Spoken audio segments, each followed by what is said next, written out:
Hello and welcome to the reading of Genesis chapter 46 through 50. We're going to read together Genesis chapter 46 through 50. So Israel took his journey with all that he had and came to Beersheba and offered sacrifices to the God of his father Isaac. And God spoke to Israel in visions of the night and said, "Jacob, Jacob." And he said, "Here I am." Then he said, "I am God, the God of your father. Do not be afraid to go down to Egypt, for there I will make you into a great nation.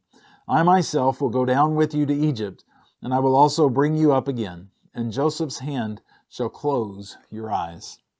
Then Jacob set out from Beersheba. The sons of Israel carried Jacob their father, their little ones, and their wives in the wagons that Pharaoh had sent to carry him. They also took their livestock and their goods, which they had gained in the land of Canaan, and came into Egypt, Jacob and all his offspring with him, his sons and his sons' sons with him, his daughters and his sons' daughters, all his offspring he brought with him into Egypt. Now these are the names of the descendants of Israel who came into Egypt: Jacob and his sons Reuben, Jacob's firstborn, and the sons of Reuben, Hanoch, Pallu, Hezron, and Carmi. The sons of Simeon, Jemuel, Jamin, Ohad, Jachin, Zohar, and Shaul, the son of a Canaanite woman. The sons of Levi, Gershon, Kohath, and Merari. The sons of Judah, Onan, Shelah, Perez, and Zerah. But and Onan died in the land of Canaan. And the sons of Perez were Hezron and Hamul. The sons of Issachar, Tola, Puvah, Yob, and Shimron. The sons of Zebulun, Sered, Elon, and Jalil. These are the sons of Leah, whom she bore to Jacob in Paddan Aram, together with his daughter Dinah. Altogether his sons and his daughters numbered 33. The sons of Gad, Ziphion, Haggai, Shuni, Esbon, Eri, Arodi, and Areli. The sons of Asher, Imnah, Ishva, Ishvi, Beriah, with Sirah his sister, and the sons of Beriah, Heber, and Malchiel. These are the sons of Zilpah, whom Laban gave to Leah his daughter, and these she bore to Jacob, 16 persons. The sons of Rachel, Jacob's wife, Joseph and Benjamin. And to Joseph in the land of Egypt were born Manasseh and Ephraim, whom Ashnath, and the daughter of Potipherah, the priest of On, bore to him. And the sons of Benjamin, Bela, Becher, Ospel, Gera, Naaman, Eha, Rosh, Muppim, Hoppim, and Ard. These are the sons of Rachel, who were born to Jacob, 14 persons in all. The son of Dan, Hushim. The sons of Naphtali, Jaziel, Guni, Jezer, and Shillem. These are the sons of Bilhah, whom Laban gave to Rachel his daughter, and these she bore to Jacob, 7 persons in all. All the persons belonging to Jacob who came into Egypt were his own descendants, not including Jacob's sons' wives, were 66 persons in all. And the sons of Joseph who were born him in Egypt were 2. All the persons of the house of Jacob who came into Egypt were 70. He had sent Judah ahead of him to Joseph to show the way before him in Goshen. And they came into the land of Goshen. Then Joseph prepared his chariot and went up to meet Israel his father in Goshen. He presented himself to him and fell on his neck and wept on his neck a good while. Israel said to Joseph, "Now let me die, since I have seen your face and know that you are still alive." Joseph said to his brothers and to his father's household, "I will go up and tell Pharaoh, and will say to him, my brothers and my father's household who were in the land of Canaan have come to me. And the men are shepherds, for they have been keepers of livestock, and they have brought their flocks and their herds and all that they have. When Pharaoh calls and says, 'What is your occupation?' you shall say, 'Your servants have been keepers of livestock from our youth, even until now, both we and our fathers, in order that you may dwell in the land of Goshen, for every shepherd is an abomination to the Egyptians." Chapter 47. So Joseph went in and told Pharaoh, "My father and my brothers with their flocks and herds and all that they possess have come from the land of Canaan. They are now in the land of Goshen." And from among his brothers he took 5 men and presented them to Pharaoh. Pharaoh said to his brothers, "What is your occupation?" And they said to Pharaoh, Your servants are shepherds, as our fathers were. They said to Pharaoh, We have come to sojourn in the land, for there is no pasture for your servants' flocks, for the famine is severe in the land of Canaan. And now please let your servants dwell in the land of Goshen.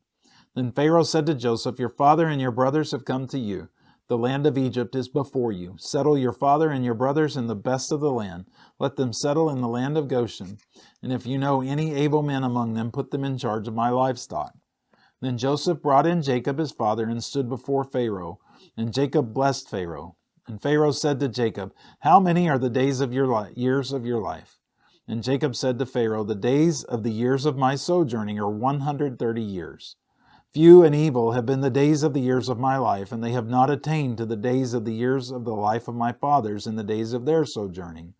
And Jacob blessed Pharaoh and went out from the presence of Pharaoh. Then Joseph settled his father and his brothers and gave them a possession in the land of Egypt, in the best of the land, in the land of Ramses, as Pharaoh had commanded. And Joseph provided his father, his brothers, and all his father's household with food according to the number of their dependents. Now there was no food in all the land, for the famine was very severe, so that the land of Egypt and the land of Canaan languished by reason of the famine. And Joseph gathered up all the money that was found in the land of Egypt and in the land of Canaan, in exchange for the grain that they had bought. And Joseph brought the money into Pharaoh's house. And when the money was all spent in the land of Egypt and in the land of Canaan, all the Egyptians came to Joseph and said, Give us food. Why should we die before your eyes? For our money is gone. And Joseph answered, Give your livestock, and I will give you food in exchange for your livestock if your money is gone. So they brought their livestock to Joseph, and Joseph gave them food in exchange for the horses, the flocks of the herds, and the donkeys. He supplied them with food in exchange for all their livestock that year. And when that year was ended, they came to him the following year and said to him, We will not hide from my lord that our money is all spent. The herd of livestock are my lord's. There is nothing left in the sight of my lord but our bodies and our land. Why should we die before your eyes, both we and our land? Buy us and our land for food, and we with our land will be servants to Pharaoh. And give us seed that we may live and not die, and that the land may not be desolate. So Joseph bought all the land of Egypt for Pharaoh, for all the Egyptians sold their fields because the famine was severe on them. The land became Pharaoh's. As for the people, he made servants of them from one end of the Egypt to the other. Only the land of the priests he did not buy, for the priests had a fixed allowance from Pharaoh and lived on the allowance that Pharaoh gave them. Therefore they did not sell their land. Then Joseph said to the people, Behold, I have this day bought you and your land for Pharaoh. Now here is seed for you, and you shall sow the land. And at the harvest you shall give 1/5 to Pharaoh, and 4/5 shall be your own, as seed for the field, and as food for yourselves and your households, and as food for your little ones. And they said, You have saved our lives. May it please my Lord. We will be servants to Pharaoh. So Joseph made it a statute concerning the land of Egypt, and it stands to this day, that Pharaoh should have 1/5. The land of the priests alone did not become Pharaoh's. Thus Israel settled in the land of Egypt and the land of Goshen, and they gained possessions in it, and were fruitful and multiplied greatly. And Jacob lived in the land of Egypt 17 years. So the days of Jacob, the years of his life, were 147 years. And when the time drew near that Israel must die, he called his son Joseph and said to him, If now I have found favor in your sight, put your hand under my thigh and promise to deal kindly and truly with me. Do not bury me in Egypt, but let me lie with my fathers. Carry me out of Egypt and bury me in their burying place. He answered, I will do as you have said. And he said, Swear to me. And he swore to him. Then Israel bowed himself upon the head of his bed. Chapter 48. After this Joseph was told, Behold, your father is ill. So he took with him his 2 sons, Manasseh and Ephraim. And it was told to Jacob, Your son Joseph has come to you. Then Israel summoned his strength and sat up in bed. And Jacob said to Joseph, God Almighty appeared to me at Luz in the land of Canaan, and blessed me, and said to me, Behold, I will make you fruitful and multiply you, and I will make you a company of peoples, and will give this land to your offspring after you for an everlasting possession. And now your 2 sons, who were born to you in the land of Egypt before I came to you in Egypt, are mine. Ephraim and Manasseh shall be mine, as Reuben and Simeon are. And the children that you fathered after them shall be yours. They shall be called by the name of their brothers in their inheritance.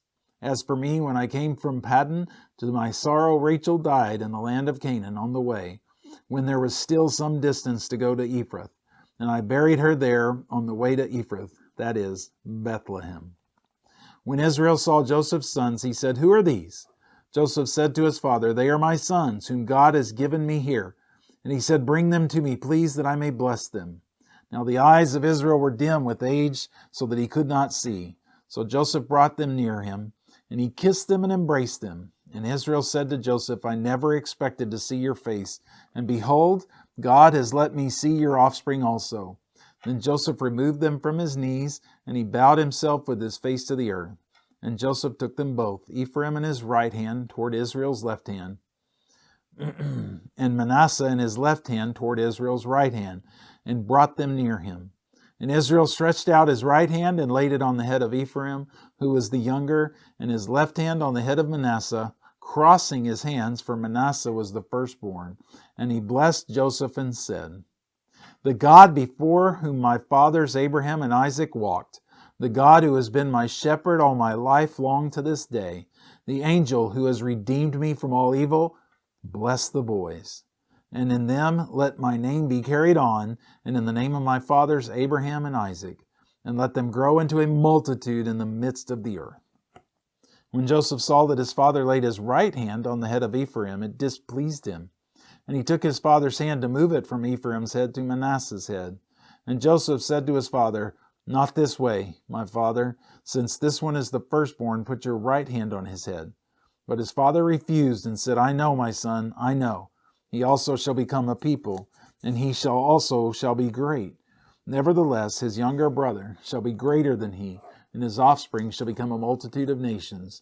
So he blessed them that day, saying, "By you Israel will pronounce blessings, saying, God make you as Ephraim and as Manasseh." Thus he put Ephraim before Manasseh.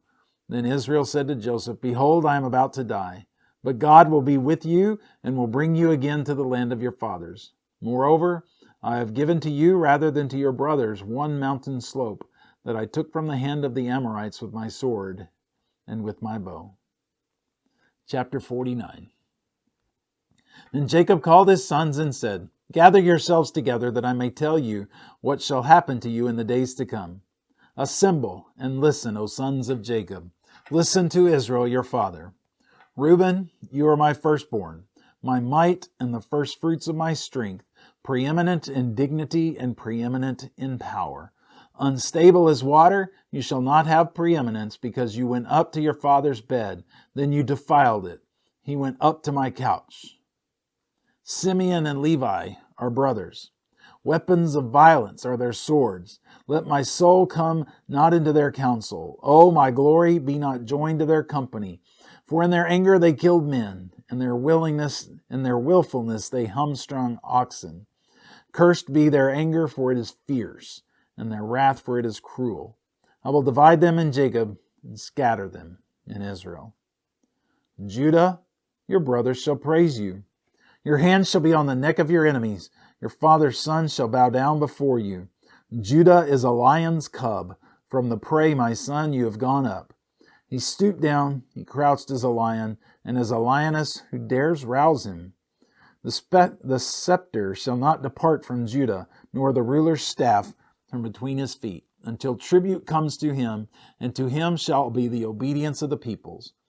Binding his foal to the vine, and his donkey's colt to the choice vine. He has washed his garments in wine, and his vesture in the blood of grapes. His eyes are darker than wine, and his teeth whiter than milk. Zebulun shall dwell at the shore of the sea. He shall become a haven for ships, and his border shall be at Sidon. Issachar is a strong donkey, crouching between the sheepfolds. He saw that the resting place was good, and that the land was pleasant, so he bowed his shoulder to bear, and became a servant at forced labor. Dan shall judge his people. As one of the tribes of Israel, Dan shall be a serpent in a way, a viper by the path, that bites the horse's heels, so that his rider falls backward. I wait for your salvation, O Lord. Raiders shall raid Gad, but he shall raid at their heels. Asher's food shall be rich, and he shall yield royal delicacies. Naphtali is a doe let loose, that bears beautiful fawns. Joseph is a fruitful bough, a fruitful bough by a spring. His branches run over the wall. The archers bitterly attacked him, shot at him and harassed him severely. Yet his bow remained unmoved. His arms were made agile by the hands of the mighty one of Jacob. From there is the shepherd, the stone of Israel. By the God of your father who will help you, by the Almighty who will bless you with blessings of heaven above, blessings of the deep that crouches beneath, blessings of the breasts and of the womb. The blessings of your father are mighty beyond the blessings of my parents, up to the bounties of the everlasting hills. May they be on the head of Joseph and on the brow of him who was set apart from his brothers. Benjamin is a ravenous wolf, in the morning devouring the prey, and at evening dividing the spoil. All these are the 12 tribes of Israel. This is what their father said to them as he blessed them, blessing each with the blessing suitable to him. Then he commanded them and said to them, I am to be gathered to my people. Bury me with my fathers in the cave that is in the field of Ephron the Hittite, in the cave that is in the field at Machpelah, to the east of Mamre, in the land of Canaan, which Abraham bought with the field from Ephron the Hittite to possess as a burying place. There they buried Abraham and Sarah his wife. There they buried Isaac and Rebekah his wife, and there I buried Leah. The field and cave that is in it were bought from the Hittites. When Jacob finished commanding his sons, he drew up his feet into the bed and breathed his last, and was gathered to his people. Chapter 50. Then Joseph fell on his father's face and wept over him and kissed him. And Joseph commanded his servants and the physicians to embalm his father. So the physicians embalmed Israel. 40 days were required for it, for that is how many are required for embalming. And the Egyptians wept for him 70 days.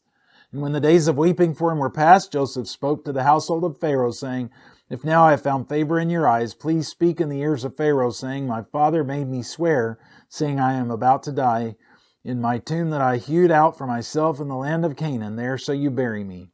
Now therefore, let me please go up and bury my father, then I will return. And Pharaoh answered, Go up, bury your father as he has made you swear. So Joseph went up to bury his father. With him went all the servants of Pharaoh, the elders of his household, and all the elders of the land of Egypt, as well as all the household of Joseph, his brothers, and his father's household. Only their children, their flocks, and their herds were left in the land of Goshen. And there went up with them both chariots and horsemen. It was a very great company. When they came to the threshing floor of Atad, which is beyond the Jordan, they lamented there with a very great and grievous lamentation. And he made a mourning for his father 7 days. When the inhabitants of the land, the Canaanites, saw the mourning on the threshing floor of Atad, they said, This is a grievous mourning by the Egyptians. Therefore the place was named 𝗕𝗲𝗄. It is beyond the Jordan. Thus his sons did for him as he had commanded them, for his sons carried him to the land of Canaan, and buried him in the cave of the field at Machpelah, to the east of Mamre, which Abraham bought with the field from Ephron the Hittite, to possess as a burying place. After he had buried his father, Joseph returned to Egypt with his brothers and all who had gone up with him to bury his father. When Joseph's brothers saw that their father was dead, they said, It may be that Joseph will hate us and pay us back for all the evil that we did to him. So they sent a message to Joseph, saying, Your father gave this command before he died. Say to Joseph, Please forgive the transgression of your brothers and their sin, because they did evil to you. And now, please forgive the transgression of the servants of the God of your father. Joseph wept when they spoke to him. His brothers also came and fell down before him and said, Behold, we are your servants. But Joseph said to them, Do not fear, for am I in the place of God? As for you, you meant evil against me, but God meant it for good, to bring it about that many people should be kept alive as they are today. So do not fear. I will provide for you and your little ones. Thus he comforted them and spoke kindly to them. So Joseph remained in Egypt, he and his father's house. Joseph lived 110 years. And Joseph saw Ephraim's children of the 3rd generation. The children also of Machir, the son of Manasseh, were counted as Joseph's own. And Joseph said to his brothers, I am about to die, but God will visit you and bring you up out of this land to the land that he swore to Abraham, to Isaac, and to Jacob. Then Joseph made the sons of Israel swear, saying, God will surely visit you, and you shall carry up my bones from here. So Joseph died, being 110 years old. They embalmed him, and he was put in a coffin in Egypt. The word of the Lord. Thanks be to God. Thank you so much for being a part of the reading of the book of Genesis. I hope that it has been a blessing for you. I know that it has for me. And God bless all of you.